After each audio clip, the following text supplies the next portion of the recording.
So I'm Zehai, and I will be introducing the Sheffield system for the Clarity Challenge. And this work is conducted with Jisi, Ning, and Jon. So as the kind of first presentation of this little session, I will be give a quick recap for the Clarity Challenge, as shown in the figure.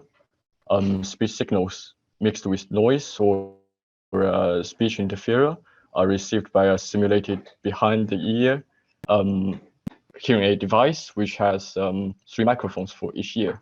Given the pure tone hearing thresholds of a hearing impaired listener, a hearing aid system is desired to enhance the multi-channel input to produce a binary output to maximize the intelligibility for the hearing impaired listener. So both scene and listener data are provided. In each scene, a speech signal is mixed with the interferer signal within a room, and the location of speaker, interferer, and receiver, and the room size, SNRs, and etc. are randomized. So basically, this is a kind of brief introduction of the kind of provided data, and the so the pure tone audiograms are also provided. 100 audiograms are provided for training and development, and 50 audiograms are used for the evaluation. So this is the overall method, and it's shown in the figure.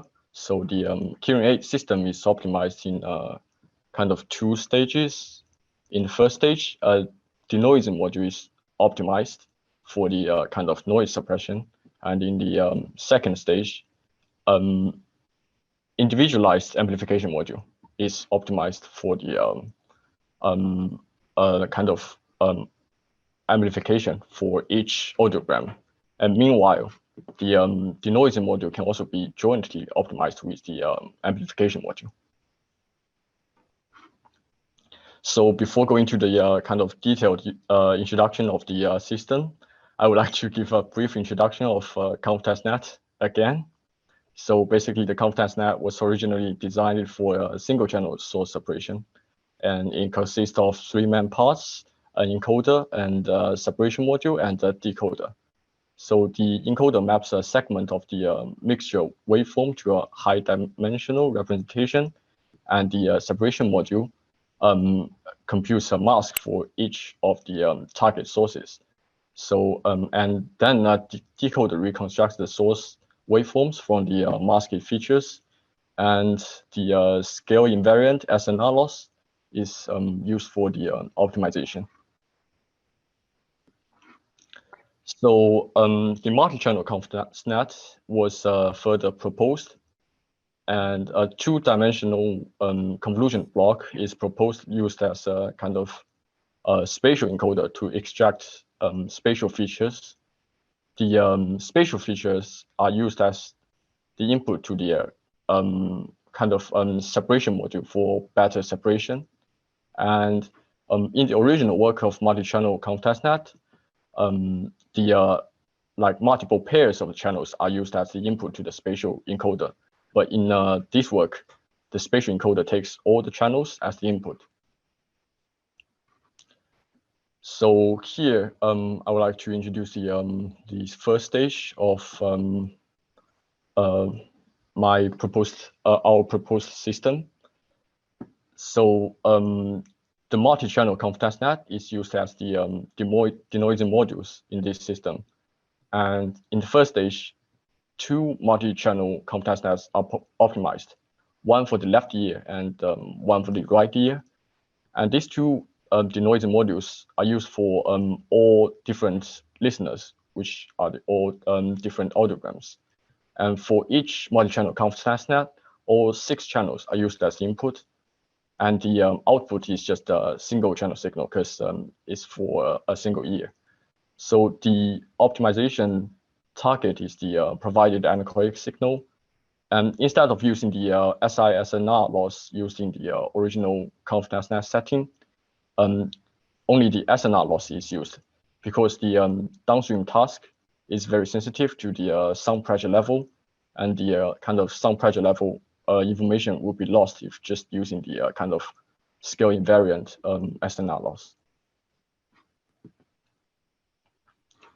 So in the second stage, an amplification module is optimized to enhance the denoised signal.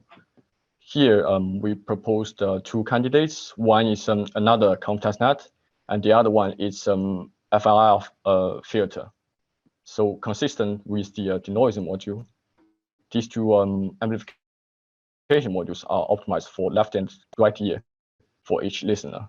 For each denoising module, the input and the output are both single channel, and the output enhanced signal is then processed by a hearing loss model, which is differentiable approximation to the MSBG model provided by the challenge.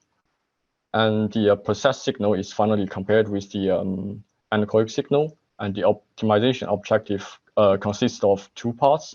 One is the story-based loss, which aims to improve the intelligibility of the enhanced signals.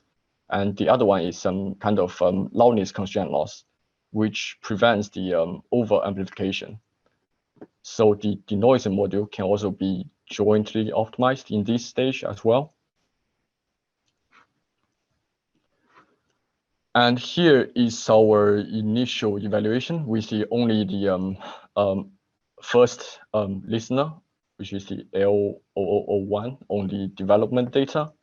Apart from the MB story scores, DB story scores are also reported here.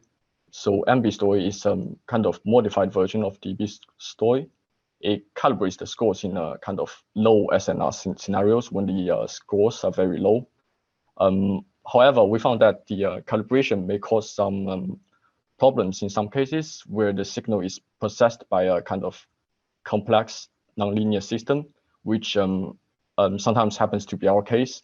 So the measure could potentially cause some problems. So we also report the DB story score in the initial evaluation. And if we look at the first two rows, it is quite clear that the kind of multi-channel ConfTestNet can bring some intelligibility improvement compared to the baseline system. And when we use the ConfTestNet as the kind of amplification module, we saw without joint optimization does not really make a very significant difference. And by comparing the ConfTestNet amplifier with the FIR amplifier, we can see that the MB story scores are similar, but the ConfTestNet DB story is higher than the FIR. So we submit the system with the ConfTestNet as the amplification module for objective evaluation. And however, but despite the kind of like higher objective scores, signals enhanced by ConfTestNet amplification module have very clear high frequency distortion. So we submit the FIR filter as the amplification module for the subject evaluation. And there's one point I need to address for the FIR filter. The latency was miscalculated, and I used too many steps for the submitted systems. But later I shortened the FIR filter to meet the latency requirements, and the kind of perceptual difference is very minimal. And here is the final objective evaluation with the MB story scores. And we're provided both the objective scores, and it's clear that the our system can achieve significant objective improvements compared to the baseline. But it's actually interesting to see that the kind of E009, which has the FIRs as the amplification module, can outperform the E002 with the ConfTestNet as the amplification module. For both systems, the performance for the speech interference is better than noise interference. It's not very surprising because the ConfTestNet performs very well for speech separation. And we observed in some cases that signals denoised by the multi-channel ConfTestNet could be very distorted for signals with noise interference. And here are the subjective evaluations. So it's quite clear our systems can provide some benefits over the baseline. However, as some systems presented before, there's a clear gap between the speech interferer and the noise interferer. So we can observe from the kind of bar chart that some systems have some listeners provided very low recognition correctness for the speech interferer, like P209 and P229 and P239. Thank you for your attention. Thank you.